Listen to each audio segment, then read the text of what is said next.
Today we come to the book of Micah. The people of Nineveh repented when Jonah preached to them, even though his heart wasn't in it. Interesting thing is that less than 100 years later, the Assyrians, whose capital is Nineveh, obliterated Israel. It appears that the lost who were saved with Jonah's preaching failed to pass on the good news to the next generation. That generation and the next generation after that became more and more godless, wicked, perverted, to the point of destroying God's people. And God in turn brought judgment upon them, Nineveh and the Assyrians. It seems like we're replaying that movie all over again in our country. The Bible Belt and this so-called Christian nation, we have turned our backs on the Lord, just like Nineveh, and we're wondering when the fireworks of God's judgment will begin. And then Micah comes along with a glorious promise from the Lord. Listen to these words, chapter 4. And it will come about in the last days, remember the last days? It will come about in the last days that the mountain of the house of the Lord will be established as the chief of the mountains. It will be raised above the hills. And now we don't understand this to mean that Mount Zion is going to be higher than Mount Everest.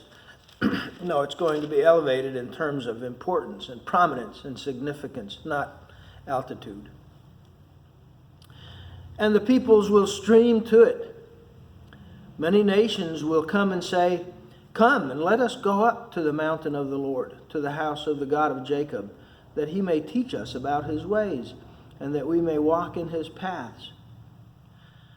Oh boy, we are so very far from this, aren't we? Seems impossible. In fact, we are running the other direction. We can't wait to get farther away from the Lord. For from Zion will go forth the law, even the word of the Lord from Jerusalem. Listen, and he will judge between many peoples and render decisions for mighty distant nations. And then they will hammer their swords into plowshares and their spears into pruning hooks. Nation will not lift up sword against nation, and never again will they train for war.